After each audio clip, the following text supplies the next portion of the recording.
주일 아침 하나님께 주시는 생명의 말씀입니다. 야고보서 4장 2절에서 3절, 그다음에 누가복음 18장 9절에서 14절 이렇게 두 군데 보도록 하겠습니다. 야고보서 4장 2절 3절 보겠습니다. 신약성경 374쪽 야고보서 4장 2절 3절입니다.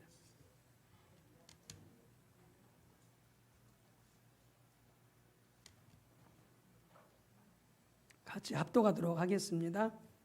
너희는 욕심을 내어도 얻지 못하며 살인하며 시기하여도 능히 취하지 못함으로 다투고 싸우는도다. 너희가 얻지 못함은 구하지 아니하기 때문이요 구하여도 받지 못함은 정욕으로 쓰려고 잘못 구하기 때문이라. 아멘. 또 누가복음 18장 9절에서 14절입니다. 누가복음 18장 9절에서 14절입니다. 신약성경 126쪽, 신약성경 126쪽, 누가복음 18장 9절에서 14절까지. 네, 여기는 교독하도록 하겠습니다. 번갈아 가면서 또 자기를 의롭다고 믿고 다른 사람을 멸시하는 자들에게 이 비유로 말씀하시되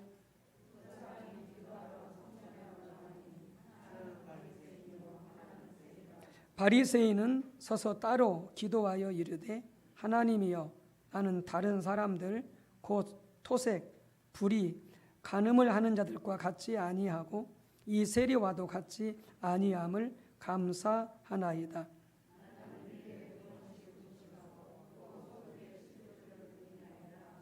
세리는 멀리 서서 감히 눈을 들어 하늘을 쳐다보지도 못하고 다만 가슴을 치며 이르되 하나님이여 불쌍히 여기소서 나는 죄인이로소이다 하였느니라.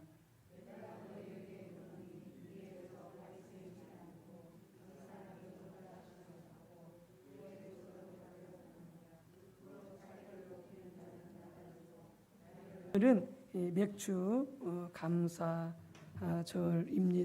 하나님께서 우리 상반기 동안에 우리의 쓸 것을, 우리의 필요를 개인적으로, 가정적으로, 또 교회와 또 국가적으로까지 하나님이 공급해 주셨고 함께 주셨습니다. 우리 믿는 자들은 하나님께서 온 우주 만물을 사랑하시기 때문에 온 우주 만물 속에 일반 은총을 베풀어 주십니다. 그래서 해를 주시고 또 공기도 주시고 빛도 주시고 또 농사할 수 있도록 또 공장에 돌아갈 수 있도록 모든 여건을 허락하시고 섭리하신 분이 바로 우리 하나님 아버지이십니다. 그런데 우리를 예수님 피로 구원하신 하나님의 백성된 자녀된 우리들은 또한 예수 믿지 않는 자들이 받지 못하는 특별한 은혜가 있습니다. 특별한 은총이 있습니다. 어찌 그것이 그냥 우리가 먹고 사는 데 필요한 어떤 그런 것만 되겠습니까? 우리 모든 필요, 영육 간에 있어야 할 것들, 또 하나님의 보호, 그 모든 하나님의 은혜, 이러한 것들 하나님께서 우리 상반기 동안에 베풀어 주셨는데 정말 마음을 다해서 감사하고 찬양할 수 있는 우리 모두가 다 되시기를 바랍니다. 하나님 앞에 감사할 수 있는 것이 우리 모든 신앙의 필수 요소입니다. 예배든지 그것이 기도든지 그것이 뭐 사역을 감당하는 일이든지 뭐 전도하는 것이든지 선교하는 것이든지 구제하는 것이든지 모든 삶의 영역 속에 하나님 앞에 빼놓을 수 없는 감투 같은 요소가 뭐냐? 여러분, 감사합니다. 감사합니다. 그 감사가 빠져버리면 그 신앙은 병든 것입니다. 그 신앙은 죽은 것입니다. 정말 하나님의 말씀대로 우리 모두가 다 모든 일에 하나님이 이렇게 해서 우리를 공급해 주신 것뿐만이 아니라 그 모든 은혜에 깨닫고 감사하며 살아가신 우리 모두가 되어지시기를 바랍니다. 그래서 더 감사할 수 있어야 됩니다. 하나님 앞에 더 감사. 내가 지금 감사하는 것보다 더 감사할 수 있는, 계속해서 하나님 앞에 드리는 감사가 배가 되어지고 증진되어질 수 있도록 그렇게 은혜를 구하면서 감사하며 살아야 됩니다. 어쩌면 감사할 수 없는 상황 속에서도 감사해야 됩니다. 어쩌면 모든 것들이 다 불평스럽고 원망스러운 상황 속에서도 감사해야 됩니다. 왜 여러분 불평할까요? 왜 원망할까요? 사람과 환경과 모든 것을 자기 중심으로 바라보기 때문에 그렇습니다. 자기 중심으로 바라보기 때문에 그래요. 자기 생각으로 바라보기 때문에 그래요. 우리가 철저하게 하나님 중심으로 바라보십시오. 하나님의 관점에서 바라보십시오. 그러면 감사할 게 하나도 없습니다. 다 감사할 일이. 그래서 어려울 때도, 원망스러울 때도, 힘들 때도 여러분 감사해 보십시오. 놀랍게 하나님께서 그 힘든 상황을 반전시켜 주십니다. 좋은 상황으로, 또 응답의 상황으로, 또 해결해 주시는 그런 상황으로 바꿔 주십니다. 여러분 어떤 상황 속에서도 개인적으로, 가정적으로, 교회 가운데 또 나라를 바라보면서 여러분 더 감사하며 사시기를 주님의 이름으로 축복합니다. 어떻게 해야 되겠습니까? 더 감사할 수 있으려면 여러분 늘 말씀드리지만 공예배, 개인 예배 부지런히 참석하십시오. 부지런히 참석하십시오. 왜요? 예배는 하나님께서 말씀하시기를 너희가 감사함으로 주 앞에 나오고 찬송함으로 그 앞에 나아갈지어다 말씀하셨거든요. 여러분 그러니까 우리가 하나님 앞에 예배하러 나올 때마다 감사하게 되어지는 것이죠. 하나님의 구원, 하나님이 나를 지어주신 것, 나를 보호해 주신 것, 나를 공급해 주신 것, 나에게 건강 주신 것, 나와 함께 하신 것, 그 모든 은혜를 생각하면서 예배 때마다 감사하는 것입니다. 찬양하는 것입니다. 잊어버리지 말고 기억하면서 감사를 증진하려면 여러분들 공예배에 열심히 참여하십시오. 새벽 예배, 수요 예배, 금요 심야 예배, 주일 예배, 오후 예배 부지런히 참여하십시오. 부지런히 참여하십시오. 그래서 내 생각과 자기 중심으로 돌아가지 말고 항상 하나님 중심으로 돌아가시기 바랍니다. 하나님의 관점으로 돌아가시기 바랍니다. 두 번째는 여러분들 그 감사를 증진시키려면 날마다 하나님 베푸신 그 모든 은혜를 기억하고 일기를 쓰시기 바랍니다. 감사 일기를 쓰시기 바랍니다. 그래서 작은 것이라도 또 큰 것이라도 나에게, 우리 가정 속에, 교회 속에, 이 나라 가운데 역사하신 하나님의 은혜를 여러분들 기록하시기 바랍니다. 그래서 하루를 마감하기 전에, 잠들기 전에 하나님 앞에 감사 일기를 쓰시고 주무십시오. 그래서 감사함으로 하루를 마감하십시오. 잠들면서 불평하면서 잠들지 마시고, 잠들면서 원망하며 잠들지 마시고, 잠들면서 염려하며 잠들지 마시고, 잠들기 전에 여러분들 앞에 감사하고 잠들시기 바랍니다. 그러면 그 잠이 평안할 것이요, 그 다음 날도 감사함으로 시작할 수 있게 되어질 것입니다. 불평하고 원망하고 염려하고 시작하면 일어나서부터 또 불평하고 원망하고 염려하며 하루를 시작하게 되어지는 것이죠. 인생이 절대 복될 수가 없습니다. 저주받은 인생이 될 수밖에 없습니다. 왜요? 주님 말씀하신 것처럼 네가 내게 말한 대로 내가 행해주겠다, 네가 내게 말한 대로 내가 갚아주겠다라고 말씀했던 것처럼 여러분 오직 어떤 상황 속에서도 감사하고 감사함으로 잠드시고 감사 일기를 반드시 쓰시기 바랍니다. 세 번째는 하나님 은혜를 잊어버리지 마십시오. 오늘 제가 예배 시작하면서 제가 읽었던 시편 9절처럼 너희 하나님의 모든 은혜를 잊지 말라라고 했던 것처럼 하나님 은혜를 잊지 마십시오.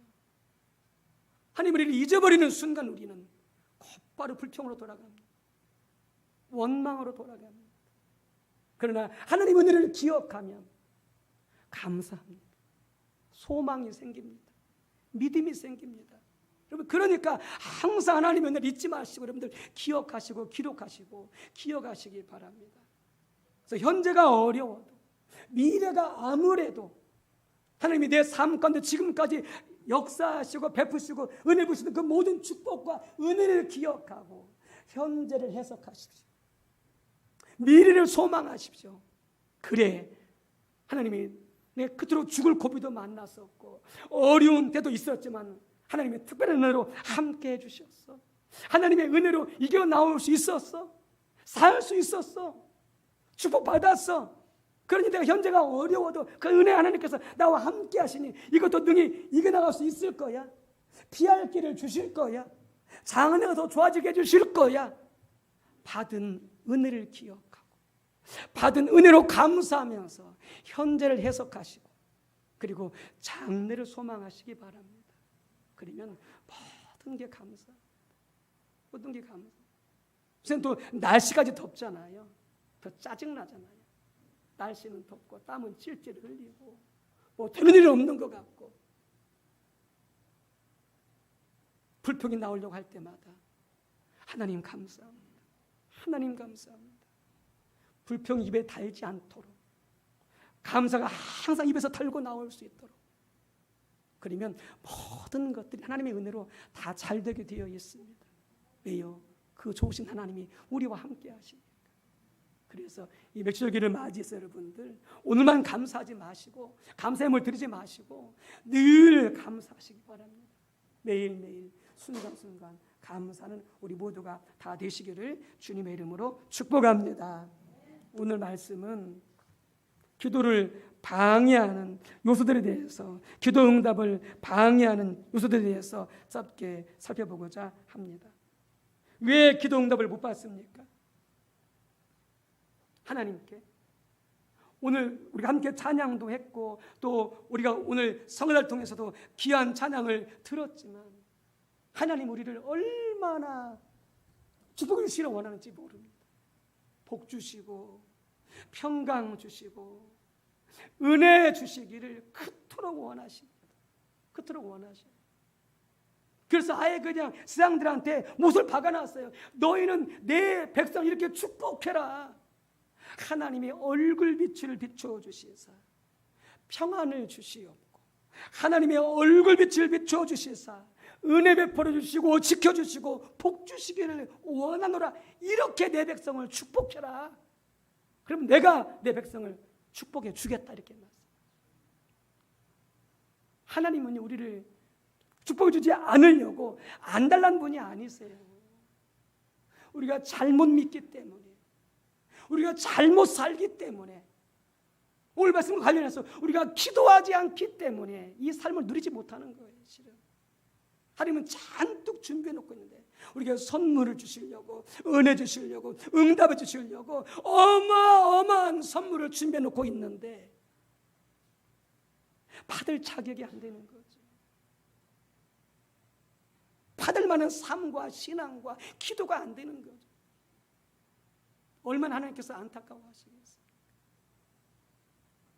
여러분 하나님은 복 주시기를 원하시고 건강 주시기를 원하시고 우리가 모든 일들이 잘 되기를 원하시고 형통하기를 원하시는데 여러분들 그 하나님의 마음에 흡족하게 해드려서 그 모든 것들을 풍성히 받아 누리고 나누고 베풀고 섬기는 복된 삶을 사시기를 주 이름으로 축복합니다. 그런데 왜 안 되는 겁니까? 왜 안 되냐고요. 남은 되는데 왜 나는 안 됩니까? 그럼 하나님은 차별하십니까? 하나님은 개똥은 이뻐하고 하나님은 순위는 미워하십니까? 그럼 하나님이 아니죠. 왜요? 하나님은 공평하시거든요. 하나님은 정직하시고 정의로우시거든요.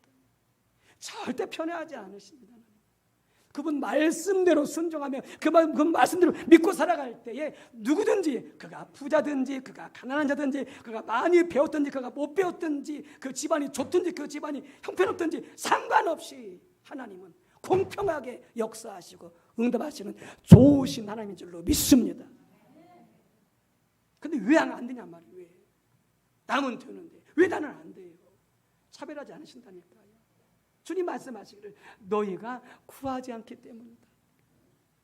너희가 기도하지 않기 때문이다라고 합니다. 보세요. 정말 자녀들을 위해서 눈물로 기도하는 부모님하고 자녀를 위해서 아무 기도하지 않는 부모님하고 차이가 있을까요? 없을까요? 여러분 천지차입니다. 천지차. 자손을 위해서 기도하고 계십니까? 자녀들한테 짜증내고 자녀들한테 불평하고 자녀들한테 혼내고 기죽이고 그러지는 않습니까?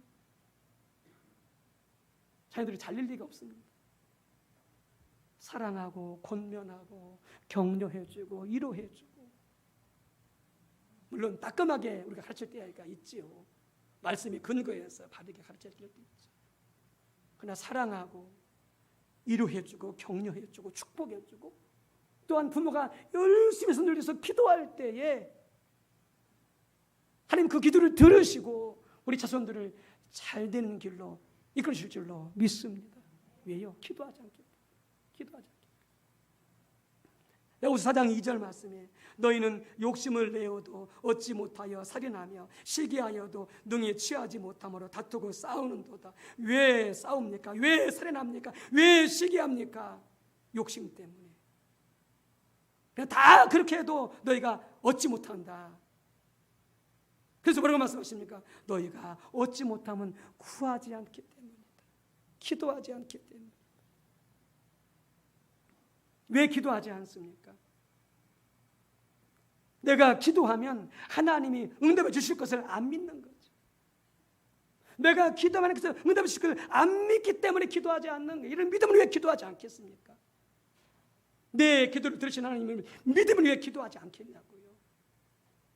안 믿기 때문에 기도하지 않는 거예요. 안 믿기 때문에. 믿으시기 바랍니다. 우리 기도 응답하신 하나님을 믿으시기 바랍니다. 그리고 기도하시기 바랍니다. 기도 응답의 방해 요소가 뭐냐? 내가 기도하지 않는, 내가 스스로 방해하고 있는 거예요. 여러분 함께 기도해서 넘치는 응답의 삶을 살아가시기를 주 이름으로 축복합니다. 두 번째는 왜 기도가 방해받느냐? 기도 응답이 방해받느냐? 그 다음 구절에 나와 있습니다. 야고보서 4장 3절에 이렇게 말합니다. 구하여도 받지 못함은, 기도해도 받지 못함은 정욕으로 쓰려고 잘못 구하기 때문이다. 이렇게 말씀하고 있습니다. 정욕으로 쓰려고. 다른 말로 하면 욕심으로 기도하기 때문에. 기도하기는 해요. 잘하는 일이죠. 그런데 욕심으로 기도하지 말라는 거예요. 욕심으로, 탐심으로 기도하지 말라는 거예요. 여러분 이스라엘 백성들한테 말씀하잖아요. 날마다 만나를 베풀어 주시면서 그들한테 하루 분량의 만나만을 거둬드리라. 그런데 이 백성들이 그 다음날 또 공급하시는 하나님의 신뢰가 안 되고 또 그들 안에 탐심이 있기 때문에 하나님은 하루 분량치만 만나를 거두라고 그랬는데 이틀치 3일치 분량 거둬드립니다. 욕심대로 거둬드려요. 그러니까 하루 먹고 나면 그 나머지는 그 다음날은 뭐야? 다 썩어버려요. 다 썩어버려요. 사람에게 책망하십니다. 너희가 내 말에 순종하지 않느냐? 내 말에 순종하지 않느냐? 왜 내 말을 믿지 못하느냐? 그러면서 그들 향해서 욕심으로 거둬들이는 것을 하나님께서 책망하십니다. 이건 구하십시오. 부지런히 구하십시오. 그러나 욕심으로 구하지 마십시오. 정욕을 위해서 구하지 마십시오. 그것이 하나님의 기도 응답을 방해한다. 이렇게 말씀하고 있습니다. 여러분 바리새인들이 얼마나 종교적이었습니까? 기도 많이 하고 말씀을 많이 읽고 묵상하고 철저히 11조 생활하고 또 철저하게 안식일을 지키고 구제하고. 그런데 문제는 뭐냐? 그들이 하나님의 응답이 없는 게 왜 그러냐? 그들 마음속에 탐심, 바리새인들 가운데 탐심. 그래서 가부의 가산까지도 빼앗을 정도로 얼마나 탐심이 많은지 몰라. 누가 바리새인들이. 그들이 아무리 기도해도 하나님께서 응답해 주지 않으셔요. 겉으로 보기에는 경건하고 겉으로 보기에는 믿음 좋고 겉으로 보기에는 정말로 하나님이 사는 것 같은데 그 마음속에 욕심이 많으니까 하나님 응답하지 않아요. 함께하지 않아요. 기도한다고 하면서 정말 주님이 산다고 하면서 그 마음속에 욕심이 많으면 하나님 응답하지 않았어요. 그것이 교회든 그것이 개인이고 가정이든 함께하지 않았어요. 탐심을 버려야 돼요. 십자가 못 박아야 돼요. 넉넉히 베풀고 후히 나눠주고 섬기는 자가 되어져야 돼요. 욕심이 우리의 기도를 막는 그런 방해 요소가 되어지는 것이죠. 우리 교회가 더 후히 베푸는 교회가 되어지기를 원합니다. 어려운 자들에게, 또 송사님들과 어려운 교회들에게 더 넉넉히 더 많이 베푸는 후한 교회가 되어지기를 바랍니다. 우리 모든 성도님들 그렇게 사시기 바랍니다. 하나님께서 어느 목사님한테 그렇게 말씀하셨다 그러잖아요. 너는 사렙다 가부의 축복을 받아라. 따라서 합시다. 너는 사렙다 가부의 축복을 받으라. 그게 뭐예요? 사렙다 가부가요, 하루 분량의 양식이 남아있어요. 밀가루와 기름 조금이 남아있어요. 흉년인지라 이제 그 사렙다 가부가 자기 아들하고 자기하고 이제 마지막 끼니를 먹고 이제 그 나머지 삶은 굶어 지낼 수밖에 없어. 그래서 이제 마지막 끼니를 먹고 이제 그것을 마지막으로 해서 이제 굶다가 이제 죽을 수밖에 없는 그런 상황인 거죠. 근데 그 가정 속에 하나님께서 엘리야를 보내셨어요. 그리고 엘리야가 그 집에 그 부인한테 말하는 거예요. 그 빵을 만들어서 먼저 나한테 가져오시오. 그래서 가보고 그러는 거죠. 아니, 지금 내가 이 조금 남았는 거 가지고 내 아들하고 나하고 이제 한 끼 먹고 죽으려고 그러는데 당신한테 그렇게 말씀하십니까? 나한테 가져오너라. 사렙다 가부가요, 그래서 빵을 만들어 가지고 먼저 엘리야를 대접했어요. 그 어려운 중에, 그 가난한 중에 보십시오. 그 다음부터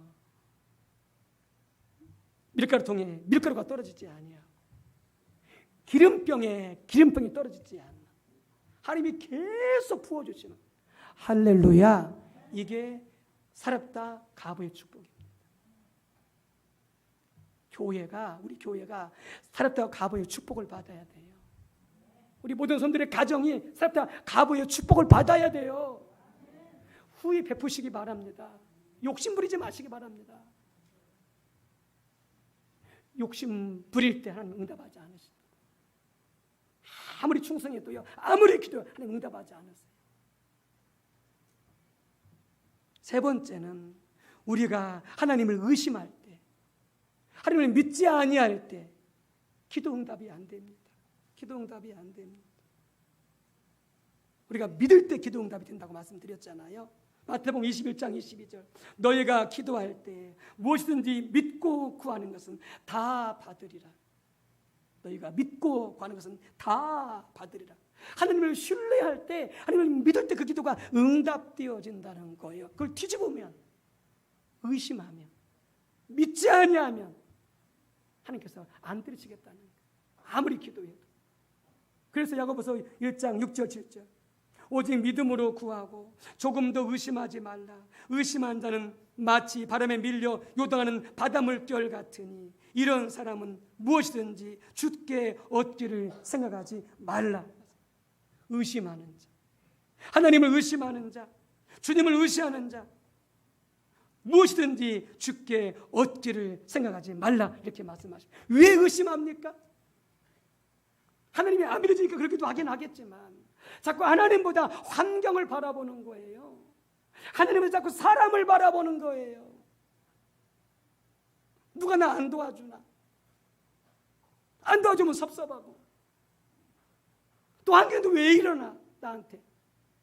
환경을 바라보고 사람을 바라보기 때문에 여러분 의심이 가고요, 믿음이 안 가는 거예요. 아무리 어려워도 여러분들 하나님을 바라보시기 바랍니다. 아무리 힘들어도 하나님을 찾고 하나님을 바라보시기 바랍니다. 거기에서 믿음이 생기는 거예요. 환경을 초월해버리는, 사람을 초월해버리는, 누가 안 도와줘도,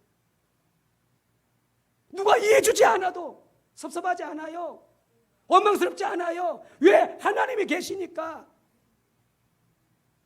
안 도와주면, 안 이해해주면 섭섭하고 서운해. 그러니까 어떻게 되어져요? 의심이 되어지고 하나님의 신뢰가 안 가게 되어지고, 기도한다고 하면서 하나님께 기도했으면 여러분들 하나님만 바라보세요. 자식 바라보지 마세요. 이웃들 바라보지 마세요. 환경 바라보지 마세요. 베드로가 예수님께서 말씀해, 너 걸어오라 했더니 베드로가 그 말씀 믿고 걸어갔잖아요. 계속 그럼 주님 바라보고 가야지. 왜 환경을 바라보냐고요. 파도를 바라보고 비바람을 바라보냐. 그대로 쑥 빠져버리잖아요. 왜요? 환경 바라보면 두렵거든요. 그리고 어떻게 해요? 의심이 생기고 믿음이 떠나고 확 빠져버리는 거예요. 아무리 힘들고 어려울지라도 여러분들 환경 바라보지 말고 사람 바라보지 말고 하나님 바라보시기 바랍니다. 어떤 목사님이 하나님의 교회를 개척하라고 그래서 이제 교회를 사임하고 교회를 같이 개척하려고 하는데, 그런데 사택 얻을 돈이 없습니다.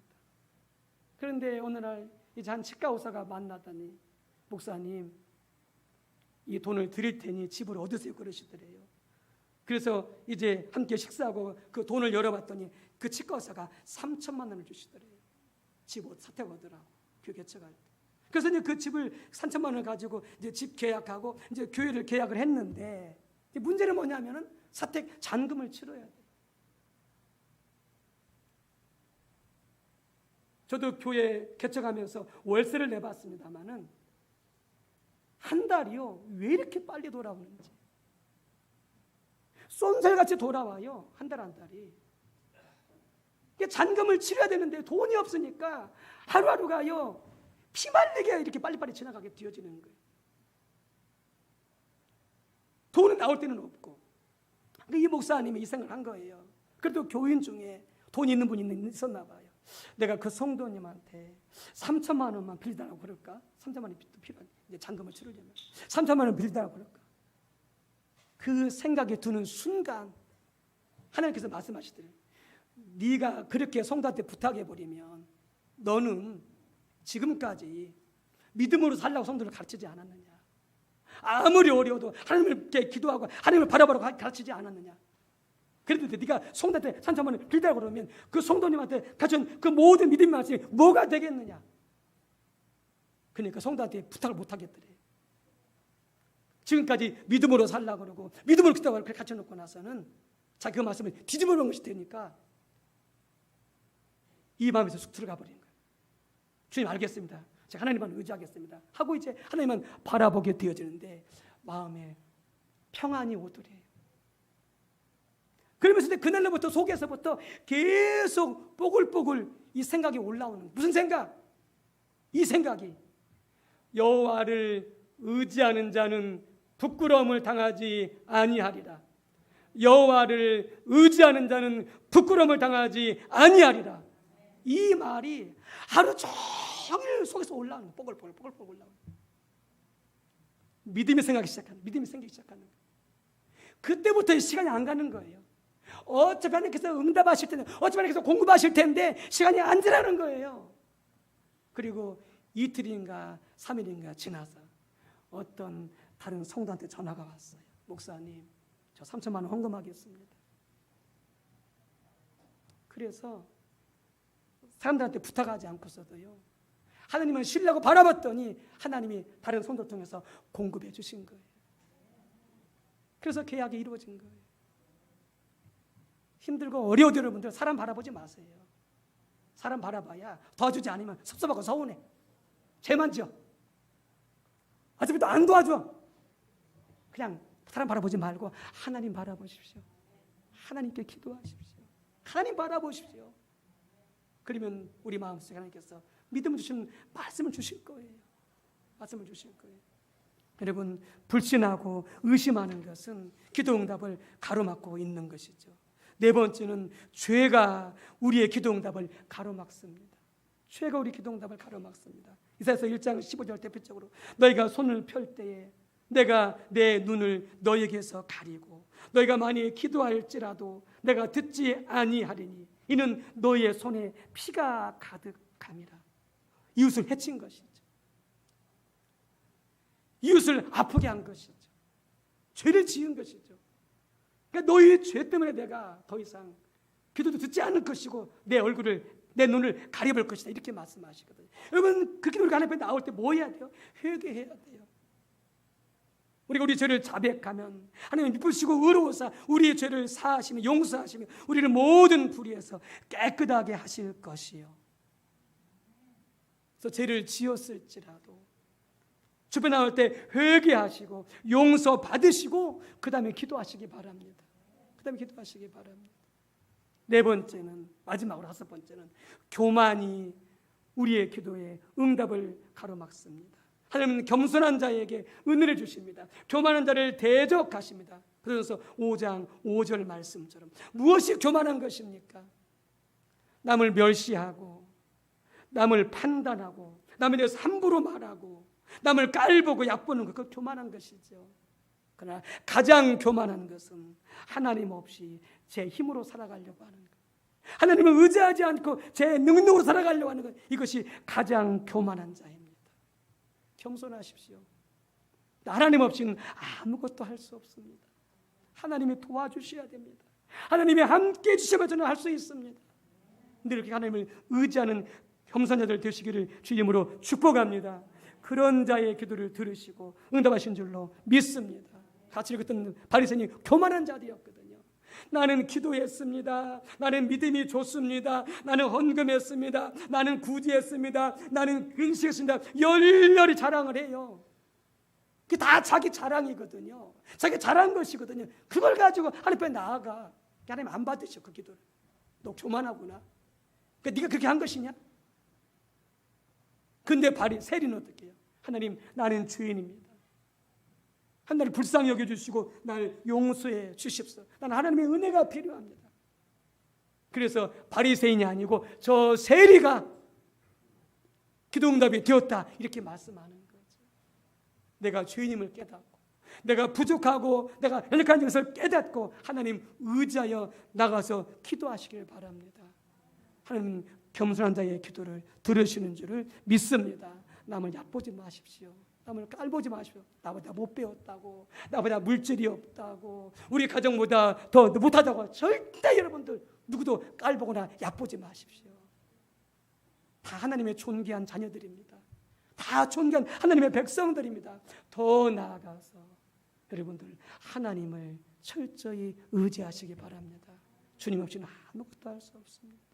그런 겸손한 자들의 기도를 들으시는 줄 믿습니다.